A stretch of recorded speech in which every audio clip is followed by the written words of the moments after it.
LOC వెంబడి ఉద్రిక్త పరిస్థితులను తగ్గించాలని భారత్ పాక్ కు చెందిన మిలిటరీ ఆపరేషన్ల డైరెక్టర్ జనరల్స్ నిర్ణయించారు. ఇరువురు డీజీఎంఓలు హాట్ లైన్ లో దాదాపు 45 నిమిషాల పాటు సమావేశమై పలు నిర్ణయాలు తీసుకున్నారు. సరిహద్దు వెంబడి ఇరువైపులా సైన్యాన్ని తగ్గించాలని నిర్ణయించారు. డ్రోన్లు, మిసైళ్లు దాడులు జరగొద్దని ఆకాంక్షించారు. ఒకవేళ ఒక్క తూటా పేలినా సీరియస్ గా పరిగణించాలని తీర్మానించారు.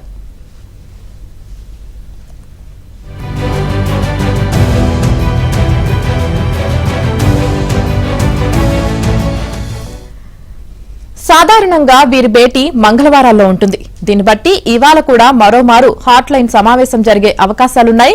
కాగా ప్రధాని నరేంద్ర మోదీ జాతిని ఉద్దేశించి ప్రసంగించిన కాసేపటికే భారత గగనతలంలోకి పాకిస్తాన్ కు చెందిన పలు డ్రోన్లు ప్రవేశించాయి.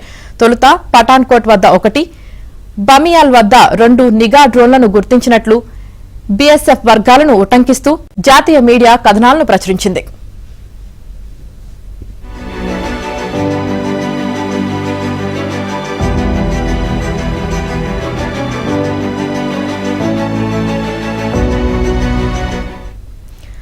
అలాగే జలంధర్, సాంబా సెక్టర్ వద్ద నిఘా డ్రోన్లను సైన్యం కూల్చివేసింది. అమృత్సర్ వైపు డ్రోన్లు దూసుకురావడంతో న్యూఢిల్లీ నుంచి వచ్చిన ఇండిగో విమానం వెనుదిరిగింది. ఆయా ప్రాంతాల్లోని డ్రోన్లను సమర్థంగా కూల్చివేశామని, ప్రస్తుతం సరిహద్దుల వద్ద పరిస్థితి ప్రశాంతంగా ఉందని సైన్యం తెలిపింది.